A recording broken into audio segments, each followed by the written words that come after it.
Assalamualaikum Ustaz. Saya anak muda yang terkadang pernah melakukan maksiat kepada Allah. Yang tua juga begitu. Lalu bertobat lagi, maksiat lagi, berbuat lagi. Bagaimana caranya Ustaz agar tobat yang ana lakukan menjadi tobatan yang nasuha? Mohon bimbingannya.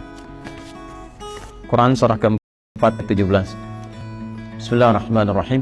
Innamat taubatu 'ala Allahi lilladzina ya'maluna as-su'a bijahalatin thumma yatubuna min qarib. Faulaika yatubullahu 'alaihim wa kana Allahu 'aliman hakima. Kalau tobat mau benar itu, pertama ketika menyadari ada perbuatan salah, seketika bertobat. Saya ulang ya. Ketika menyadari ada perbuatan salah, seketika apa?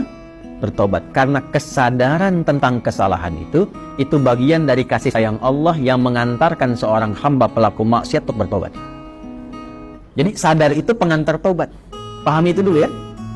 Pahami. Dan biasanya saking sayangnya Allah, orang yang pertama kali melakukan salah itu langsung diberikan getaran pada jiwanya untuk merasakan kesalahan itu dan menilai bahwa itu salah. Nah, itu pengantar tobat. Kalau sedang ada itu cepat ambil, karena tandanya Allah masih sayang. Yang bahaya itu kalau melakukan salah nggak ada tanda itu bahaya. Tapi berdasar perjalanan waktu, kasih Allah itu masih ada. Keadilan Allah menjadikan sebelum dia wafat, ya sebelum nyawanya sampai di kerongkongan, akan ada selalu hidayah Allah itu sampai. Itu pertanda kedua. Jadi pertama dalam diri kita, kedua dari luar. Tiba-tiba dengar ceramah misalnya tentang taubat, kok bisa Anda dengar itu? Nah, itu pertanda kedua. Kalau mendengar yang demikian, cepat ambil. Ya, itu rumusnya Quran surah 29 ayat ke-68. Walladzina jahadu fina lanahdiyannahum subulana. Orang yang cepat mengambil petunjuk dari kami, cepat dia ambil, kami bimbing dia menuju jalan-jalan kebaikan kami. Itu ya. Demi Allah saya katakan, sepanjang berbuat salah apapun, itu selalu ada getaran yang menyimpulkan itu salah. Ya, bahkan ada pencegahan dulu. Nggak percaya begini ya, nggak percaya. Keluar dari sini pulang, nanti coba aja deh, pakai sendal orang lain. Tapi jangan diteruskan, coba aja. Ya, jangan dipotong video saya. Coba, jangan diteruskan. Itu begitu akan dipakai, pasti hati kecil mengatakan itu bukan punya kamu. Itu pencegahan namanya. Begitu dipakai, dipaksakan pakai, nanti di pertengahan ada rasa lagi, kamu salah. Nah, itulah pengantar taubat. Ikuti, kalau diikuti istighfar, astagfirullah, balik lagi, dikembalikan pakai pada yang kita miliki. Itulah taubat. Ya, jadi itu rumus pertama. Kalau sudah ada rumus pertama itu, istighfari dulu, sesali, dan minta petunjuk kepada Allah untuk dikuatkan bertahan dalam jalan taubat itu.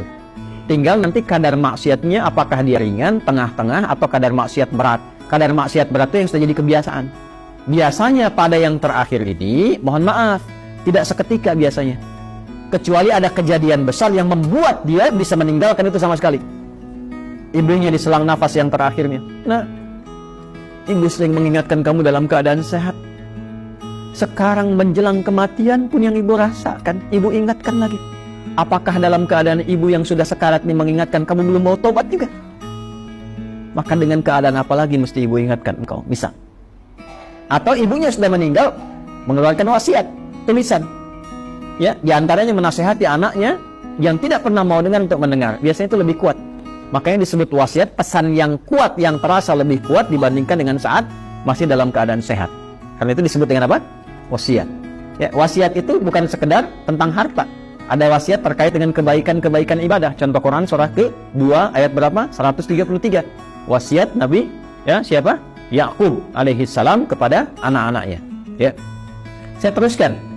Maka, teman-teman sekalian, Bapak dan Ibu sekalian, kembali kepada pertanyaan yang telah disampaikan ini. Kalau Anda kebiasaannya yang berat, misal sudah tobat, dilakukan lagi. Tapi biasanya kalau sudah tobat, kadarnya lebih ringan. Maka rumusnya apa? Tobat lagi. Terus tobat lagi. Terus tobat lagi. Sampai berusaha kita maksimal, hilang kebiasaan itu, atau wafat kita dalam keadaan sedang berusaha tobat atau sedang tobat. Maka itu punya nilai di hadapan Allah Subhanahu wa Ta'ala. Yang terakhir, ini yang lebih kuat, rasakan saat akan terdorong berbuat maksiat itu lagi seketika diwafatkan oleh Allah Subhanahu wa Ta'ala. Itu yang paling kuat. Misal sudah tobat, pengen maksiat lagi, rasakan saat maksiat itu wafat. Itu yang paling cepat mencegah dari perbuatan buruk, sehingga insya Allah dari salah bisa berpeluang menjadi saleh.